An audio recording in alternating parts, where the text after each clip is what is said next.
ஃப்ரெண்ட்வுட் சினர்களுக்கு வணக்கம். அண்ணாமலை தேர்தலில் நிக்கல அப்படின்னு பாஜகவில் இருக்கிற பெரும்பாலானோர் அண்ணாமலை ஆதரவாளர்கள் என்ன பண்ணாங்க, பெரும் சோகத்திலே இருந்தாங்க. இதுல இன்னும் சொல்ல போனா அண்ணாமலை ஆதரவாளர்கள்லாம் அண்ணன் எலெக்ஷன்ல நிக்கவே இல்லை, நம்ம போய் தேர்தல் வேலையெல்லாம் பார்க்கணுமா, சோர்ந்து போயிருக்கிறாங்களே இப்படின்னு பல பேர் என்ன பண்ணாங்க, குமிரிட்டு இருந்தாங்க. ஆனா உண்மையிலேயே அண்ணாமலை ஏன் தேர்தலில் நிக்கல அப்படின்றதுக்கான காரணங்கள் இப்போ வெடிச்சிருக்கு அப்படின்னு சொல்ல போலாம்.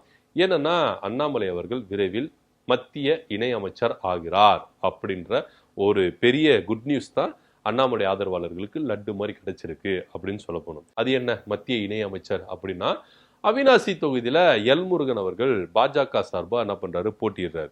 இப்போ குறிப்பா நீங்க பாஜகவை பொறுத்த வரைக்கும் எடுத்துட்டீங்கன்னா, ஒரு நபர் 2 போஸ்டிங்ல இருக்கக்கூடாது அப்படின்னு தான் பேசப்படுது.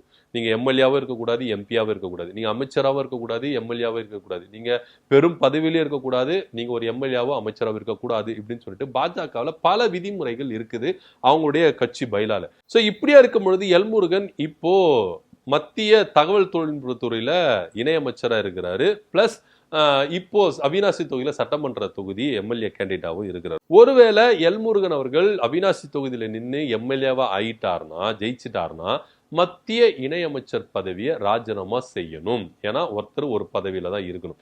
அப்போ இந்த மத்திய இணையமைச்சர் பதவி யாருக்கு போக போகுது அப்படின்னு பாத்தீங்கன்னா, ரொம்பவே எல்லாரும் தேடிட்டு இருந்தாங்க, யாருக்குப்பா போக போகுது, யாருக்கு போக போகுது, இவ்வளவு தியாகம் செய்தாரே, நம்ம அண்ணாமலை அண்ணனுக்கு கொடுத்துடலாமே அப்படின்னு டெல்லி பாஜக ஒரு முடிவு எடுத்திருக்கு. ஸோ இதன் காரணமாக தான் அண்ணாமலை அவர்கள் இங்க எம்எல்ஏ கேண்டிடேட்டா நிக்கவே இல்லை அப்படின்னு பார்க்கப்படுது. அவரு எம்எல்ஏவா நின்று ஆசைப்பட்டார். சிங்காநல்லூர் தொகுதி, கவுண்டம்பாளையம் தொகுதி கிடைச்சா நான் இங்க தேர்தலில் நிக்கிறேன் அப்படின்னு ரொம்ப பிடிவாதமா இருந்தாரு. கிடைக்காத பட்சத்துல நான் எலெக்ஷனை விட்டு நிக்கிறேன் அப்படின்னு சொன்னாரு. ஆனா பாஜக தரப்புல இருந்து ஒரு ஆஃபர் போயிருச்சு, நீங்க எலெக்ஷன்ல நிக்கலையா, ஓகே இந்தாங்க மத்திய இணையமைச்சர் பதவி. ஏன்னா இங்க எல்முருகன் அவர்கள் அவினாசி தொகுதியில நிக்கிறாரு. ஒருவேளை அவர் தோத்துட்டார்னா அவரு அந்த பதவியில கண்டினியூ பண்ணுவார். ஒருவேளை ஜெயிச்சுட்டார்னா அந்த பதவி உங்களுக்கு தான் அப்படின்னு டெல்லி பாஜக அவருக்கு ஆஃபரை அள்ளி வீசி இருக்கிறாங்க அப்படின்ற ஒரு தகவல் தான் ரொம்ப பரபரப்பா இருக்கு. ஸோ அண்ணாமலை அவர்கள் ஏன் தேர்தலில் நிக்கல அப்படின்றதுக்கு, அவர் அமைச்சராக போறாருங்க, அதனால தான் அவரு தேர்தலில் நிக்கல அப்படின்னு பேசப்படுது. குறிப்பா நீங்க அண்ணாமலையை பொறுத்த வரைக்கும் எடுத்துட்டீங்கன்னா, தமிழ்நாட்டு பாஜகவில் அவர் தவிர்க்க முடியாத சக்தியா இருக்காரு. இன்னொரு விஷயம் சொல்ல போனா, பாஜகவில் மாநில தலைவராக இருந்தவங்களுக்கு எல்லாருமே அடுத்த கட்ட லெவலுக்கு என்ன பண்ணியிருக்காங்க, பாஜக அவங்கள உயர்த்தி தான் வச்சிருக்கிறாங்க. ஒரு மாநிலத்துக்கு ஆளுநராக போடுவாங்க, மத்திய இணையமைச்சராக கொடுப்பாங்க, டெல்லி பாஜகவில் இப்போ ஒரு பெரிய பொறுப்புல கொடுப்பாங்க.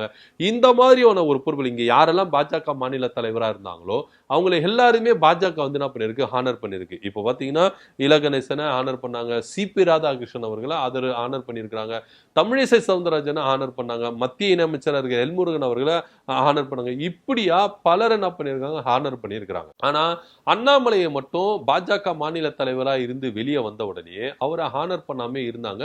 இன்னும் சொல்ல போனா டெல்லி மேலிடத்துக்கு அவரு தேசிய பொதுச் செயலாளராக வரதுக்கு வாய்ப்புகள் உண்டு அப்படின்னு பேசப்பட்டது. ஆனா இங்க தேர்தல் நடக்கிறதுனால அதை தள்ளி போட்டாங்க அப்படின்னு பேசியிருந்தது. ஏன்னா ஒருவேளை இங்க தேர்தலில் நின்னா அவர் ஜெயிச்சு எம்எல்ஏ ஆயிட்டாருன்னா அவரு இங்க டெல்லி அரசியலுக்கு கூடாம மாநில அரசுக்கு வச்சிடலாம் அப்படின்னு சொல்லிட்டு தான் பாஜகவுடைய திட்டமா இருந்தது. ஆனா கேட்ட தொகுதி கிடைக்காத பட்சத்துல அவரு அரசியலை விட்டு போயிடுவாரு அப்படி இப்படின்னு சொல்லிட்டு பல பேர் பேசினாங்க. ஆனா உண்மையான விஷயம் என்னன்னா, அவர் மத்திய இணையமைச்சராக போறாரு அப்படின்னு பேசப்படுது. ஒருவேளை எல்முருகன் அவர்கள் தோக்குறாருன்னு வச்சுப்போம், அதே மத்திய இணையமைச்சர் பதவி அவர் வகிக்கிறார்னு வச்சுக்கோம்.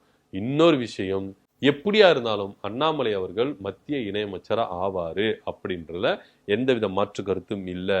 இன்னும் சொல்ல போனா இங்க அவரை ஆளுநரா மாத்துறது கூட வாய்ப்புகள் உண்டு. ஏன்னா அடுத்த 5 வருஷத்துக்கு திமுகவுக்கு குடைச்சல் கொடுக்கணும்னா, ஆளுநர் ரவிய மாதிரி இங்க ஒரு ஆளை கொண்டு வரணும்னா அது அண்ணாமலை அவர்களால் தான் இருக்க முடியும். ஸோ அண்ணாமலை அவர்கள் ஆளுநரா ஆவறதுக்கு வாய்ப்புகள் உண்டு தமிழ்நாட்டுல அப்படின்றதும் இங்க ஒரு விஷயத்த நம்ம பதிவு பண்ண வேண்டிய ஒரு கட்டாயத்துல தான் நம்ம இருக்கிறோம். ஆக மொத்த அண்ணாமலை அவர்கள் மாநில அரசியலை விட்டு டெல்லி அரசியலுக்கு அவர் போகிறார் அப்படின்றதுல எந்தவித மாற்று கருத்தும் இல்லை. அது மத்திய இணையமைச்சரா போறாரா இல்ல ஆளுநரா போறாரா அப்படின்றது தான் இங்க நம்ம உன்னிப்பா கவனிக்கணும். ஏன்னா அண்ணாமலை அவர்கள் பாஜக மாநில தலைவரா இருக்கும் பொழுது எந்த அளவுக்கு திமுகவுக்கு ஒரு குடைச்சலை கொடுக்கணுமோ அந்த அளவுக்கு குடைச்சாருங்க. அவரு அறிவுபூர்வமாவோ இல்ல ஏதோ ஒரு விளையாட்டுத்தனமா கோமாளியாவோ ஏதோ ஒரு விஷயத்த அவர் பண்ணாலும் திமுகவுக்கு எதிர்த்து என்ன பண்ணாரு, அரசியலை செய்தாரு அப்படின்றதுல எந்த வித மாற்று கருத்து இல்லை. சோ அதே திமுக ஆட்சி இங்க ஆட்சி புரிஞ்சதுன்னா அவங்களுக்கு ஒரு குடைச்சல் கொடுக்கணும்ல, அதுக்கு அண்ணாமலைய ஆளுநரா ஆக்குறதுக்கும் வாய்ப்புகள் உண்டு அப்படின்னு பேசப்படுது.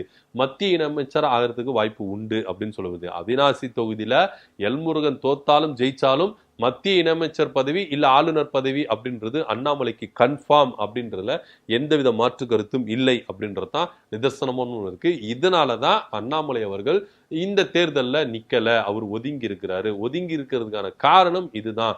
அவர் ஒருபோதும் பாஜக விட்டு போக மாட்டார். பாஜகவும் அவரும் நகையும் சதையும் போலதான் அப்படின்றத நிரூபிக்கிற விதமா இந்த தேர்தல் முடிந்த பிறகு எல்லா வெட்ட வெளிச்சமும் வரும் அப்படின்றது எந்த மாற்று கருத்தும் இல்ல. சோ எல்முருகன் அவிநாசி தொகுதியில ஜெயிச்சாதான் மத்திய இணையமைச்சர் பதவி, தோத்தா இணையமைச்சர் பதவி இல்ல அப்படின்னு பேசப்பட்டாலும் எப்படியா இருந்தாலும் எல்முருகன் அவர்கள் தோத்தாலும் ஜெயிச்சாலும் அண்ணாமலை அவர்கள் மத்திய இணையமைச்சர் ஆவதும் உறுதி, ஆளுநர் ஆவதும் உறுதி அப்படின்றதுல எந்த வித மாற்று கருத்து இல்ல. இதை பத்தியோட கருத்து என்ன அப்படின்னு கீழே கமெண்ட் பண்ணுங்க. நன்றி, வணக்கம்.